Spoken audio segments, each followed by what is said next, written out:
Berarti seluruh aktivitas guru di sini telah dibantu dengan adanya teknologi ya Pak? Ya, dari 2009 itu saya usahakan. Nah, waktu itu tim kurikulum dari sekolah ini membutuhkan guru-guru yang memang punya kemampuan IT. Jadi saya dilibatkan oleh kepala sekolah waktu itu untuk jadi staf kurikulum. Memang kita kalau misalkan belajar harus di tempat yang nyaman ya Pak? Harus tempat yang nyaman, jangan di WC.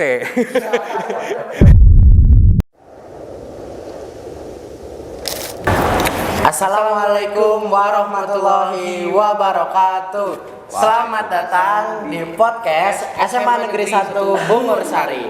Perkenalkan, nama saya Muhammad Aditya Alifatan Hidayat dan juga rekan saya. Nama saya Vincentius Areneskil Asira dari kelas 10-8. Nah, Vincent dan juga teman-teman, episode ini merupakan episode pertama dari podcast SMA Negeri 1 Bungur Sari, ya kan? Ini episode pertama kita nih. Nah, kalau misalkan kita nyebutnya podcast SMA 1 Negeri Bungur Sari, itu kayaknya teman-teman terlalu panjang Vincent kalimatnya. Iya. Kira-kira apa Vincent namanya? Kalau boleh dikasih tahu? Kayaknya karena podcast ini merujuk pada pendidikan, kayaknya kita namanya ada unsur-unsur pendidikannya ini. Ya, pastinya ya. Jadi podcast ini nanti berisikan tentang obrolan antara siswa dan guru dan juga siswa ke siswa, yang ini tempat untuk berbagi inspirasi ya Vincent, sharing cerita, pengalaman, baik dari pandangan seorang guru dan juga seorang murid ya Vincent. Ya. Nah, jadi apa nama podcast kita Vincent? Nama podcast kita adalah Student Vibes, ya nggak Dit? Nah, iya benar teman-teman. Jadi podcast SMA Negeri 1 Bungur Sari ini kita beri nama Student Vibes. Nah, seperti yang telah saya omongkan di awal, bahwa Student Vibes ini akan menjadi ranah ya Vincent, menjadi wadah untuk teman-teman berbagi cerita dan juga untuk Bapak Ibu guru untuk berbagi cerita Vincent. Nah, Vincent, setelah memperingati Hari Guru tanggal 25 November ya, 3 hari lalu Vincent, SMA Negeri 1 Bungur Sari ini nanti pada tanggal 2 Desember akan melaksanakan apa Vincent? Sumatif apa? PSAS ya Vincent. PSAS. Penilaian sumatif akhir semester. Nah, PSAS ini tentunya menjadi momok menakutkan ya Vincent, Iya, untuk bagi anak-anak murid-murid SMA. ya, Dit, ya? Iya benar. Iya. Entah dari kelas 1, kelas 2 ataupun kelas 3 tentunya ya. yang makin mendebarkan hati gitu ya Vincent. Iya. Nah, karena apabila teman-teman yang mau melanjutkan perkuliahan dan ingin menggunakan jalur langit ya, jalur SNBP tentunya, nilai rapot dari semester 1 hingga semester 5 itu sangat berpengaruh sekali ya Vincent. Pada ini ya, apa namanya? Ya, sangat betul ini seleksinya ya Vincent. Nah, tapi buat teman-teman yang berkuliah nggak usah minder ya Vincent, nggak usah pantang menyerah, karena tiap manusia itu untuk menuju kesuksesannya tidak hanya melalui satu jalan ya Vincent. Ini jalan masing-masing. Betul. Karena angka 10 itu tidak tercipta dari 5 tambah 5 saja. Bisa 7 tambah 3, bisa 8 tambah 2, atau mungkin 9 tambah 1 ya Vincent. Nah, sesuai topik, karena kita akan melaksanakan PSAS Vincent, kita di sini telah mengundang narasumber yang sangat dikenal oleh masyarakat sini ya Vincent. Sangat ya, siswi SMA Negeri Bungur Sari ya. iya Vincent. Jadi langsung saja kita sambut Pak Yadi. Bapak, terima kasih atas waktunya karena telah siap untuk kami ajak podcast ya Vincent. Ya. Pak, di wawancara ya Dit, ya. Ya, selamat datang di Student Vibes Pak. Ini merupakan episode pertama nih Pak. Bapak narasumber pertama ya Vincent. Ini narasumber pertama di suatu podcast kita ya. ya, suatu penghargaan juga buat Bapak. Ya, kalau bagi saya ini sebuah atmosfer baru. Jadi ada sebuah wahana di mana kemampuan public speaking, kemampuan penggunaan teknologi digital ya, ini terasah gitu. Betul. Kan. Karena memang manusia tidak bisa stuck di satu zaman saja ya Pak. Kita harus mengikuti perkembangan zaman. Nah, Pak, kalau boleh ini Pak, saya mohon izin, kan teman-teman ini yang nonton tidak hanya dari SMA Negeri Bungur Sari Pak. Nah, banyak teman-teman juga yang belum mengenal Bapak nih. Nah, kami minta untuk Bapak memperkenalkan dahulu. Ya. Makin terkenal. Saya perkenalkan diri dulu, nama saya Yadi Rahadian. Saya lahir di Tasikmalaya ya. Nah, tanggal 17 Mei 1980 lah tepatnya. Jadi usia saya sekarang udah menginjak kepala 4 lah. Wah, tidak apa-apa kan, semakin tua semakin energik Pak. Ya, saya memang dari dulu punya pipe, ya, punya pipe untuk mengajar. Jadi dari kelas 2 SMA saya sudah mengajar di lembaga non formal. Waktu itu mengajar gitar, walaupun itu memang musik ya, ininya bukan pendidikan formal. Betul.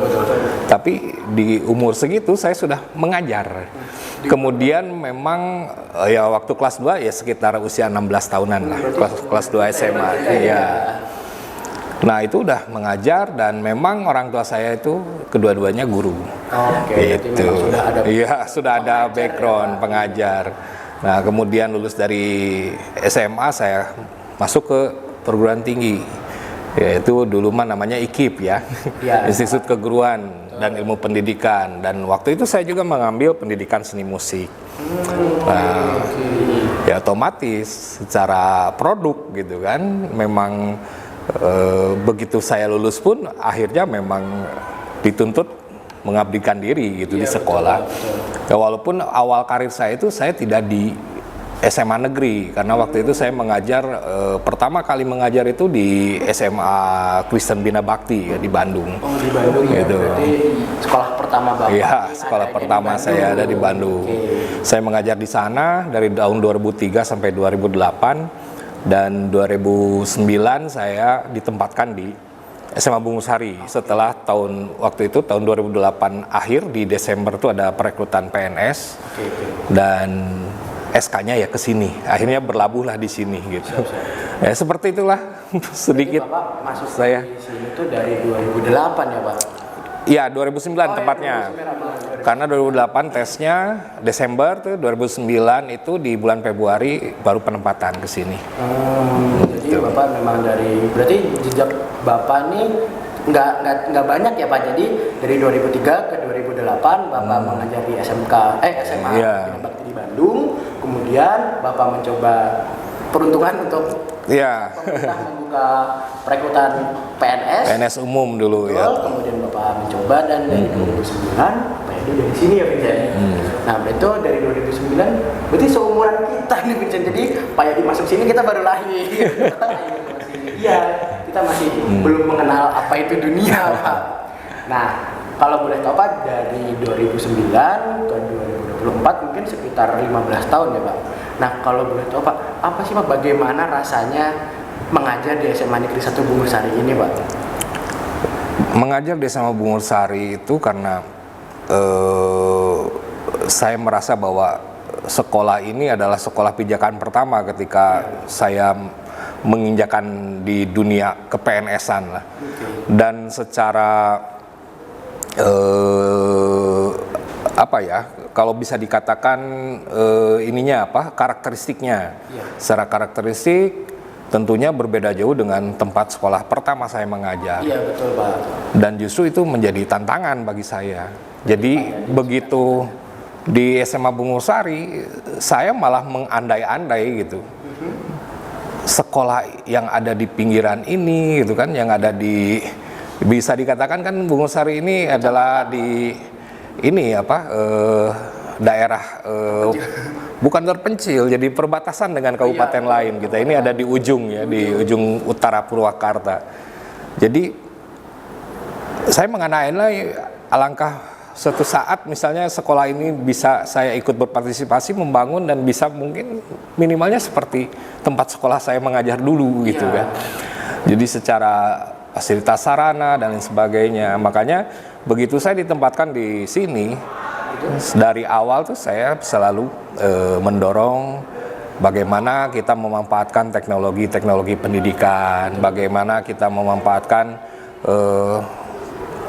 sebuah platform ataupun aplikasi yang bisa memperingan pekerjaan sehingga kita bisa lebih fokus ke hal yang lebih esensial, yaitu mendidik siswanya.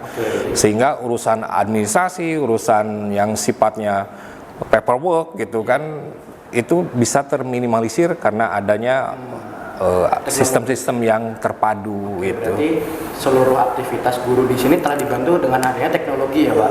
Iya, dari 2009 itu saya usahakan. Makanya 2009 saya masuk sini itu masih CPNS, calon pegawai negeri sipil. 2010 saya diangkat jadi staf kurikulum. Karena memang selama 1 tahun itu saya banyak membantu sekolah dalam pendigitalan data. Gitu. Karena kebetulan dulu itu masih ada istilah sekolah rintisan standar nasional itu RSSN ya, ada RSBI. Nah, waktu itu tim kurikulum dari sekolah ini membutuhkan guru-guru yang memang punya kemampuan IT. Jadi saya dilibatkan oleh kepala sekolah waktu itu untuk jadi staf kurikulum. Nah, itu berkembang terus sampai ya akhirnya sekarang saya sendiri yang jadi wakil kepala sekolah bidang kurikulumnya gitu.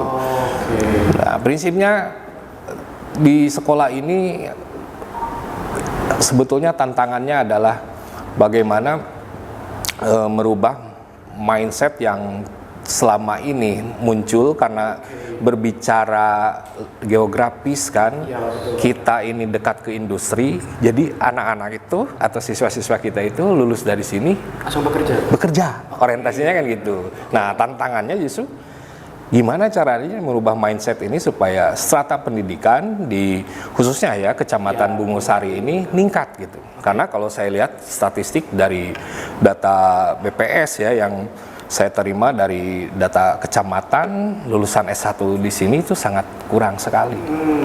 Gitu. Nah, berarti Bapak tuh di sini sebagai guru kurikulum yang memang dari awal ditugaskan untuk merubah ya Pak, merubah sistem kerja di sini dan juga Bapak bertekad untuk merubah mindset anak didik Bapak seperti itu ya Pak? Ya, bukan ditugaskan merubah, cuman saya yakin semua guru di sini pun punya visi ke sana semuanya sama.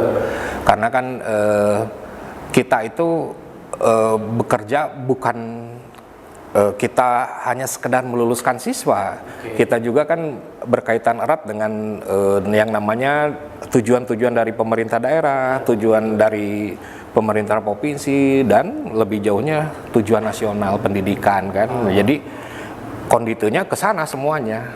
Gitu. Cuman tentunya dengan cara yang berbeda-beda gitu. Gitu. Kenapa nih Vincent menanyakan pertanyaan Pak? Bapak kan udah menceritakan ya Pak sejarah Bapak dari awal mengajar ya Pak sampai sekarang ini, apa sih Pak yang menarik apa yang Bapak tertarik ya buat Bapak tertarik untuk mengajar atau berkontribusi dalam bidang pendidikan ya Pak? Ya Pak. Iya, yang bikin tertarik itu justru pertama satu itu ya, saya lahir dari rahim seorang guru dan bapak saya pun seorang guru. Iya. Dan sudah pengajar. Saya melihat karena dalam kehidupan itu kan ujung-ujungnya yang dicari itu kedamaian gitu, tentrem gitu. Melihat kehidupan orang tua saya itu seperti itu. Nah itu, yang keduanya jadi karena saya di bidang musik ya, ternyata memang ketika kita itu sering transfer ilmu gitu ya dengan anak didik. Kalau di musik ya nggak tahu kalau di bidang lain, tapi yang saya rasakan itu malah makin bertambah pula ilmu sayanya gitu. Malah banyak hal yang bisa take and give dengan murid itu. Jadi saya bisa mengambil ada beberapa hal ternyata dia bisa seperti itu sehingga saya pun malah jadi belajar dari dia gitu. Nah disitulah makanya waktu pengalaman saya di kelas 2 SMA itu mengajar di tempat kursus musik di Tasik dulu itu udah dialami gitu. Ternyata ada take and give itu antara guru dan murid itu. Iya. Nah apalagi setelah terjun di sekolah yang konteksnya ternyata kan lebih banyak muridnya gitu kan. Walaupun memang tantangannya di situ karena banyaknya ya karakteristiknya juga jadi variatif gitu. Ya, gitu. Dan memang tidak bisa dispesifikan juga karena waktu saya mengajar gitar memang spesifik kan ke gitar, tapi kalau di sekolah lebih cenderung umum sehingga saya pun harus betul-betul ya memilah-milah, kemudian mencari cara yang baru dan terus gitu, nggak berhenti lah itu. Ya. Berarti memang salah satu tips belajar ya Pak buat teman-teman. Jadi cara belajarnya itu kita belajar dan membagikan atau mentransfer ilmu kepada orang lain ya Pak. Karena apabila kita menjadi pengajar otomatis ilmu kita akan secara tidak langsung akan lebih tinggi ya Pak daripada yang Iya, bertambah. Iya betul. Bertambah. Kemudian ini intinya bahwa keasikan mengajar itu, di mana kita itu justru setiap guru itu selalu mencari cara, selalu mencari metode. Nah di situ keasikannya.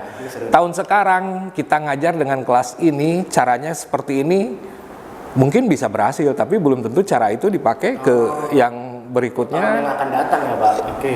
Bisa dengan hasil yang sama. Makanya di situ guru itu nggak berhenti belajar. Jadi ibaratnya otak kita itu memang nggak disuruh stop gitu, terus aja muter gitu. Berarti memang kehidupan seorang guru tuh belajar dan mengajar. Oh iya, Pak. betul. Nah, kita masuk ke topik yang akan dibicarakan ya, Iya, tentang ujian. Betul, karena ini sekitar H-4 ya, H-4 PSAS. Nah, kira-kira Pak, langkah-langkah yang Bapak bisa sarankan untuk siswa supaya kita dapat mempersiapkan ujian dengan baik ya Pak? Atau mungkin bisa dengan tips belajarnya, atau mungkin tips pengerjaannya, supaya hasil yang kita dapatkan bisa maksimal seperti itu Pak. Ya sebetulnya siswa itu kan mengalami proses evaluasi bertahap ya. Betul. Dari mulai ulangan harian, kemudian nanti ada tengah semester. Nah biasanya kan perhitungan bulatnya tengah semester itu per 3 bulan kan. Iya betul Pak, betul. Nah di situ teh otomatis kan siswa itu dalam tengah semester itu dia diuji dari materi pembelajaran pertama sampai ke terakhir di 3 bulan itu. Nah berikutnya berjalan lagi, ketemulah di akhir semester. Nah di akhir semester ini adalah ramuan justru dari yang materi pertama sampai ke yang baru gitu, yang baru diterima. Nah tentunya ini ada satu hal yang harus dibangun, bahwa yang namanya belajar itu kan bukan harus serius duduk gitu di tempat yang sunyi baca dan sebagainya. Kadang kita mengingat gitu kan, setiap ada kita lagi ngerjain apapun kita ingat gitu. Banyak cara sebetulnya, termasuk saya harus ada aktivitas motorik karena mungkin dari dulu saya lebih kinestetis ya orangnya, jadi harus ada gerak dari anggota tubuh. Jadi saya cara melatih memori saya itu saya harus menulis. Jadi apabila saya mendapatkan materi, saya pasti ditulis ulang. Dan itu bisa mengingat. Gitu. Kemudian ada trik memang kalau misalnya ingin ketika kita mendapatkan pemahaman dalam pembelajaran, kan yang penting itu belajar memahami gitu kan ya, bukan menghafal semua textbooknya. Kita itu harus cari posisi di mana tubuh kita itu rileks dan betul-betul nyaman. Jadi makanya kalau kalian melihat ya di pojok-pojok baca di hotel ataupun di ibaratnya tatanan-tatanan yang memang didesain gitu ya untuk kenyamanan manusia, itu pasti pojoknya itu nyaman banget gitu kan. Pojok bacanya dibuat itu nyaman banget, dan ternyata memang posisi psikologis kita ini butuh hal itu, Malah saya tuh pernah satu hari, karena kan saya pernah baca bahwa salah satu posisi paling rileks manusia, salah satunya itu pada saat BAB. Coba. Pada saat BAB. Dan itu pernah saya terapkan waktu itu, saya baca sambil BAB. Dan itu nempel. Berarti betul kan, ketika tubuh kita itu memang rileks, nyaman gitu kan, kita baca apapun juga itu betul-betul terekor. Nyantol ya Pak? Nyantol. Nah jadi memang kita kalau misalkan belajar harus di tempat yang nyaman ya Pak. Harus tempat yang nyaman, jangan di WC. Ada kalau di sini nggak juga Gak enak, gak enak. bukunya basah. Nah, jadi memang pada intinya belajar itu harus di tempat yang nyaman, tapi tempat nyaman seseorang kan berbeda-beda. Nah itu harus, Ada yang belajar harus mendengarkan musik, betul. ada yang membaca saja, ada juga yang seperti Bapak Iya. yang harus menulis. Saya ada temen, dia pakai headset tuh, kalau baca tuh. Itu saya tuh Pak. Iya. Jadi dia memang nyamannya seperti itu. Jadi dengan di stimulan telinganya oleh musik, dia memokuskan ke indera baca aja, mata gitu ya. Itu bisa ngerekam langsung. Ada yang seperti itu, teman saya tuh termasuk ya walaupun ya beliau usianya pendek gitu. Udah almarhum kelas 2 SMA, udah diambil sama yang di atas. Tapi luar biasa prestasinya. Itu unik. Dia kalau nggak pakai headset, dia muter lagu yang ibaratnya musik keras gitu, tapi anteng baca dan itu masuk.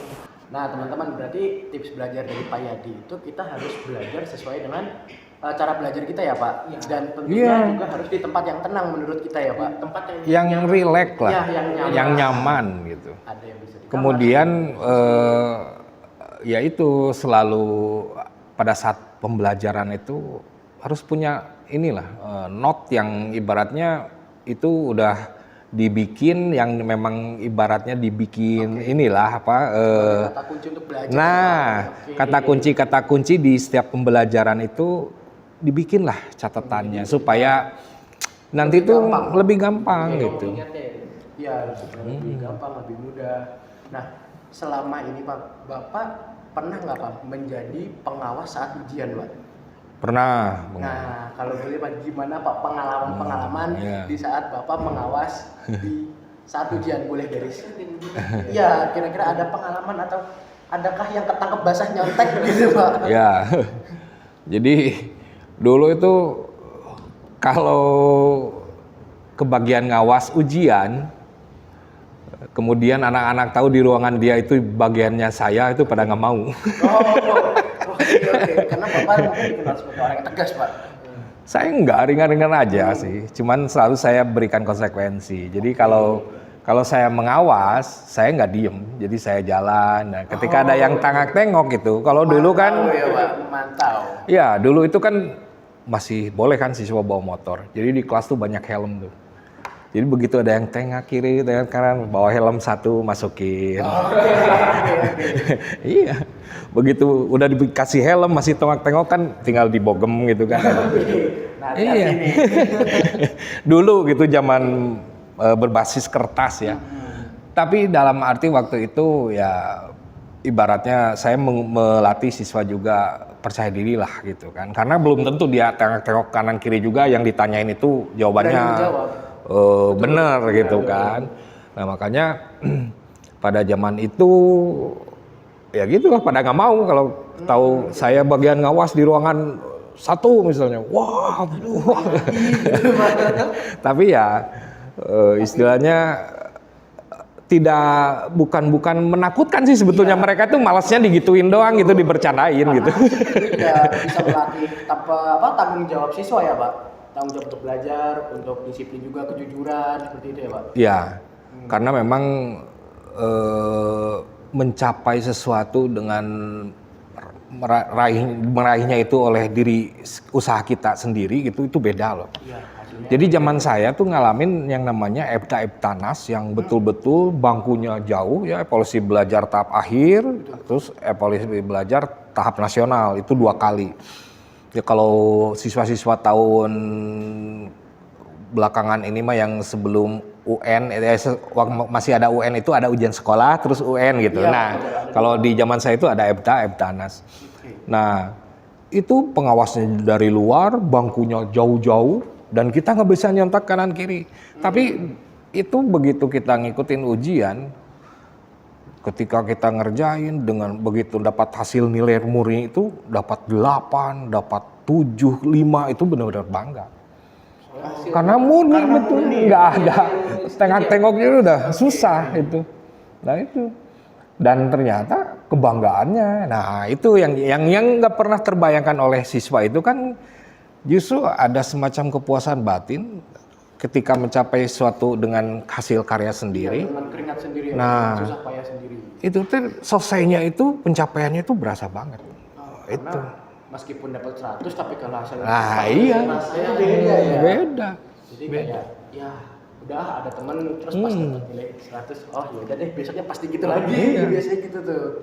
Nah, Pak, kan Bapak tadi pernah mengawas di saat zaman dulu metode ujian itu menggunakan kertas, Pak. Kertas, Nah, ya. kira-kira Pak nanti untuk tanggal 2 Desember ini, Pak, SMA Negeri 1 Bungur Sari nanti PSAS-nya menggunakan metode apa nih, Pak?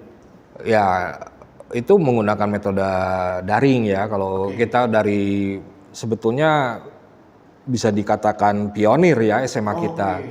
Dari tahun 2016, 2017 kita itu udah berbasis Android gitu. Sudah berarti Walaupun menggunakan ya, walaupun menggunakan server lokal. iya, Pak, betul. Nah, karena server lokal memang susahnya itu ya maintenance-nya, kemudian kadang ada kendala teknis ya yang terjadi pada saat ujian dan itu juga kan mengganggu kehusuan. Akhirnya saya memutuskan untuk menyewa pihak ketiga. Sekarang kita menggunakan yang mana itu support ke iOS, ke Android gitu kan, dan ibaratnya lebih jaringannya lebih terpantau, lebih enak karena langsung dengan metode server luar balan, jadi tidak ada down traffic gitu. Oke. Gitu. Berarti Bapak ini telah menggandeng namanya apa tadi, Pak? Ya, Berarti itu sebagai website atau sebagai software itu atau apa, Pak? ya itu berupa aplikasi ujian ya, platform yang melayani bentuk-bentuk ujian secara online. Jadi yang berlangganan ke ini jadi iklan nih.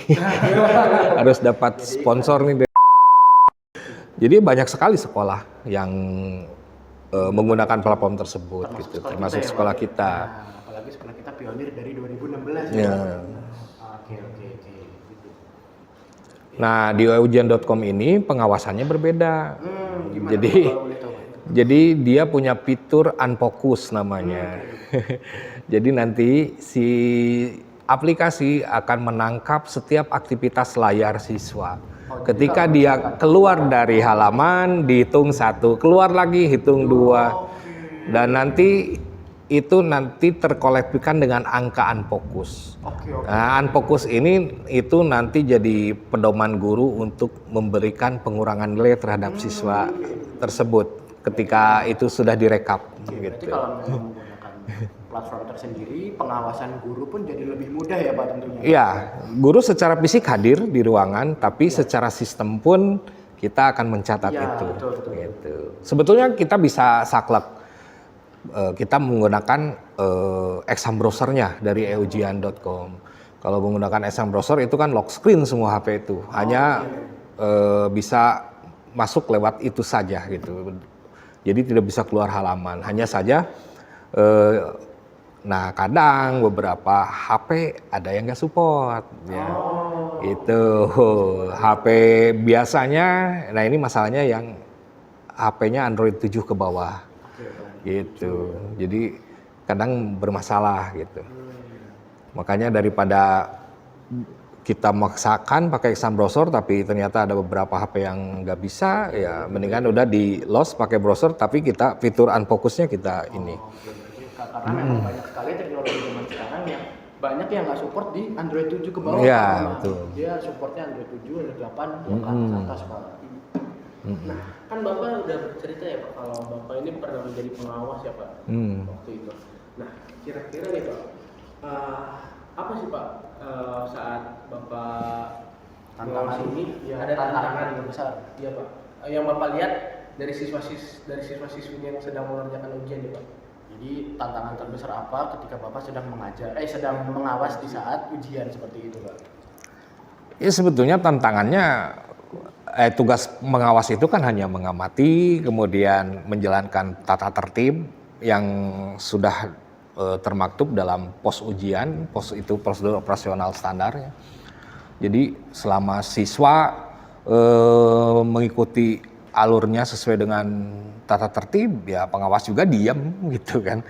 Ketika misalnya baru ada, kan di tata tertib misalnya tertulis tidak boleh membawa alat komunikasi misalnya. Kalau dulu ya zaman kertas gitu kan. Kertas. Nah, tapi ternyata masih ada siswa yang bawa HP di curi-curi kesempatan. Nah, Iya betul. barulah pengawas bertindak gitu. Jadi ketika ada hal-hal yang memang di luar tata tertib itu yang dilanggar gitu, yang dilanggar oleh siswa ya kita tindak gitu. Jadi tantangannya sebetulnya yaitu Pak pinter-pinter jeung siswa. Jadi juga perlu buat ini ya Pak, buat menghafal siapa mukanya yang mana gitu ya Pak, harus hafal dengan siswa juga. Kayak sekarang nih, kita berbasis Android. Iya. Nanti pada saat ujian percaya nggak ada siswa yang bawa 2 HP? Ya, karena namanya menjadi kesempatan dalam kesempatan. Iya. Dan mereka menyangkanya guru itu nggak tahu, padahal kita tahu. Iya, siswa punya 1000 cara buat cari cari celah dalam kesempitan. Sedangkan guru punya 1001 cara. Tetap aja guru yang menang. Kita punya sistem unfocus tadi. Iya. Nah, udah dikasih tahu kan siswa itu, wah berarti unfocus saya bakal tercatat. Gimana caranya? Bawa HP 2. Yang ini buat nyontek. Iya. Gitu. Oke. Nah Pak, berarti di SMA Negeri 1 Bungur Sari itu memang udah dari 2016 menjadi pionir menggunakan berbasis daring ya Pak, berbasis online. 2016, 2017 itu kita masih offline sih. Oke. Jadi lokal area aja di sekolah, pakai server sekolah. Berkembang dari mulai di era Covid itu 2020, tahun 2020, 2021 itu kita ke waktu itu kita ada trouble, ternyata tidak bisa mengakomodir ujian 1 sesi. Nah, akhirnya kita cari lagi platform dan ternyata ada platform yang luar biasa, eujian.com ini. Ternyata mereka pernah melakukan 30.000 peserta dalam satu waktu ujian dan servernya tidak down. Makanya kita percaya ke mereka dan ternyata sampai sekarang kita 900 lebih siswa ujian bersamaan 1 sesi aman. Nggak ada. Memang dari zaman COVID itu memang memaksakan seluruh makhluk hidup yang ada di bumi itu buat survive. Iya. Untuk murid, untuk guru juga. Jadi bagaimana guru mengajar itu juga sesuatu tantangan sendiri ya pada era COVID, di mana guru tidak bisa bertatap muka, Betul. harus menggunakan banyak sekali platform-platform pembelajaran digital, ya seperti itu. Nah, dari hal-hal seperti itu Pak, bagaimana cara Bapak untuk menilai kemajuan siswa itu seperti apa Pak? Ya, sebetulnya pada akhirnya itu kuantitatif ya. Jadi kuantitatif itu ya kita melihat data gitu kan. Betul. Jadi rapot yang kita gunakan aja sebetulnya itu sudah bisa mempresentasikan secara grafik. Jadi kalau siswa login menggunakan akun siswa masing-masing itu siswa sendiri bisa melihat di per satu mapel aja, misalnya bahasa Indonesia. Semester lalu kita dinilai berapa, kemudian di semester yang sekarang berapa itu kelihatan grafiknya. Berarti ada historinya ya? Ada historinya. Jadi betul.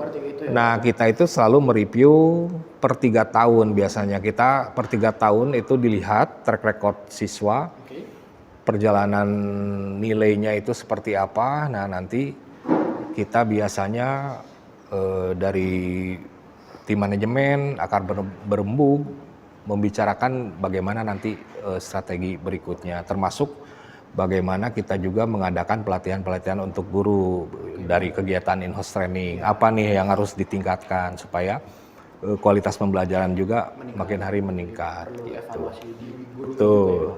Nah, Pak, kita di sini ada, kan kita udah cerita banyak nih Pak. Nah, kita ada satu segmen ya, namanya pertanyaan cepat Pak. Jadi kita ada 10 pertanyaan buat Bapak dan Bapak harus jawab di bawah 5 detik ya Bin.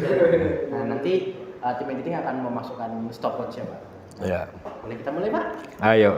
Nah, oke Pak. Untuk pertanyaan pertama, apa makanan favorit Pak Yadi? Sate. Oke, sate. Sate Marangi Pak atau sate yang mana Pak? Apa aja sate.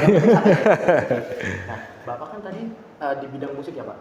Apa lagu yang belakangan ini Bapak sering dengar? Yang sering dengar itu lagunya The Beatles, George Harrison ya. Pak, cocok dengan dia Pak. Yang saya sering dengar itu lagunya Something gitu ya. Oke. Terus apa hobi atau aktivitas santai yang Bapak sering lakukan di saat waktu luang? Saat waktu luang saya seringnya main gitar. Oh, main gitar. Berarti tetap musiknya masuk. Iya. Oke. Terus Pak, judul film yang terakhir kali Bapak tonton? Boleh di bioskop atau di platform?